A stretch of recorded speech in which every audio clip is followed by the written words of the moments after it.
everyone, this is DaBeardedXeno. How you doing? This will be our first movie review for the channel. I've been wanting to do this for a long time. Ever since we saw Star Trek Into Darkness, I've been wanting to do movie reviews for the channel. And here recently I've just been, trying to figure out a way to critique them.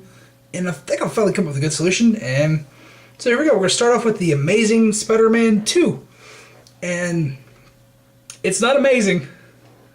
It's good, but it's not amazing. That's one thing that I definitely got out of this movie. Amazing should not be in the title. Not in the title at all. Let's get off with the main gripe I have with this movie. It feels like two movies meshed together. And they don't mesh very well. At all. You got the very dramatic side. And then you got the very action comic booky side. Peter Parker, Spider-Man. That's about how well they mash together. It feels like two entirely separate movies. One side's completely okay, the other side's completely okay, but when you can't put them together, not like they did here. Go super serious, Dark Knight, or go super fantastical, The Avengers. Don't try and mix the two, okay? That's bad. It makes your film's tone feel bipolar, it makes it feel all over the place, it makes it feel incoherent, and that's just basically this movie. Now, the good stuff is good. It's really good. It's the good stuff is amazing. But you have the whole Gwen Stacy, Peter Parker love, not love, love, not love. It's literally they're dating, not dating, dating, not dating, on again, off again, on again, off again, on again. The whole movie. That's the whole movie, basically. It's so annoying. It gets so annoying to the point that I didn't care. I didn't care. Sure, get Emma Stone on the screen as much as possible, please. Because I love you, Emma Stone, marry me. But it's so bad. It gets so repetitive. It's cool the first time. I'm like, oh, okay, so they like each other. We've all fell for somebody like that before. But it gets so fucking repetitive. It's like, oh God, get on with the plot. Well, you're wasting time here. And yeah, bad. Now the good parts, definitely good. They're really good. They are amazing. Like I've said that before. Electro, best Spider-Man villain I've seen interpreted in any of the movies. He's so good. Jamie Foxx delivered. I was worried because Jamie Foxx, he's an award-winning actor, but some of his roles have been kind of like, okay, I don't understand what you're doing here. It's cool, but this is an award-winning style performance. It's of that quality. He basically plays two characters in this movie. He plays Max Dillon, and he plays Electro. Both he played wonderful. And when Electro is getting pissed off, when he's building up his power, you hear voices in his head. It's basically techno music. It's like, whoa! That's a neat idea. It's literally his inner voices telling him, nobody cares. They're all your enemies now. Kill them all! But it's like techno music. And it's like, that's a really neat theme. Because the guy was already crazy when he was Max Dillon. He was talking to himself all the time. But the fact that they tie it with techno electronica type music in his head, it fits that villain so well, and it's so well executed that I have to give props. That was really fucking good. And of course, Andrew Garfield as Spider-Man kills it. It feels Deadpoolian. He feels like Deadpool. He feels like a PG-13 Deadpool in Spider-Man's skin. He's wisecracking, he's all over the place, he's hilarious. If you like Deadpool, like the spirit of Deadpool, you're gonna love this Spider-Man. It's funny as hell. But as Peter Parker, I think he cried more in this movie than Tobey Maguire cried in all three of the original Spider-Man movies. There's a lot of tears shed in this movie. Some very pointless, others not. But I guess all I know, this movie, it botched the villains. The extra villains. I'm going to call them shoehorn in villains. Electro is the villain of the movie. You know, you've seen the poster where it's Rhino, Electro, Green Goblin.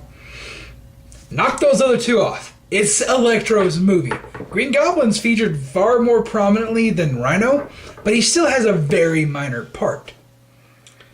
Now, Green Goblin is very rushed.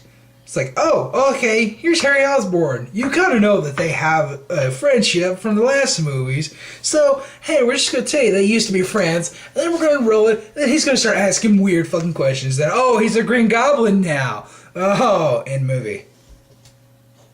It's not really like that. I mean, there's a full 30-minute jump between when he becomes a Green Goblin and the end. But I'm not going to tell you the ending of the movie. Duh. I am going to tell you the end scene, though, because the trailers have already done that for you. Rhino. Yes, Rhino is the ending of the movie. Why am I telling you this? So you don't expect anything more. The movie starts with Rhino before he's in the suit, and that's it. You get to the end, he's in the suit. That's it. The last shot of the movie is Rhino. You know, when Spider-Man he has the manhole on his web and he's singing it in slow-mo, that is the last shot of the movie, and it's been in every single trailer. You don't do that, Hollywood. They completely devalue the movie. You've seen the movie, basically, if you've seen the trailer. All the scenes, second half onward. Nothing from the first half is in the trailers. Seriously. Only the very first Rhino scene, which is the very beginning of the movie, is in the trailers. Everything between that and the middle half of the movie, not even featured in the trailers. They could have featured that at all, but no. It's like, okay, the last act of the movie, that's what we're going to make the trailer out of. Yeah, that's the most interesting part, so, you know, we got to get people in to get sell tickets, got to put butts in seats, so hey, here we go. Yeah, we're going to give away basically every major plot point of the movie. If you've seen even 2 trailers of The Amazing Spider-Man 2, you've seen the movie. It's nice filling in those holes, but yeah. Yeah, this... wow. It was really good. It was a really good Spider-Man movie, but it has a lot of problems. A lot of problems. The good parts are amazing. The bad parts are bad. And when you mesh them together, it becomes a sloppy mess. Seriously, the tone of the movie is so bipolar that it kind of ruins the movie a little bit. And you walk out satisfied, but you're thinking that could have been way better. And honestly, they ripped off the entire plot of The Dark Knight. You look at Amazing Spider-Man 2 and then Dark Knight, key story plot points that happen, they line up perfectly.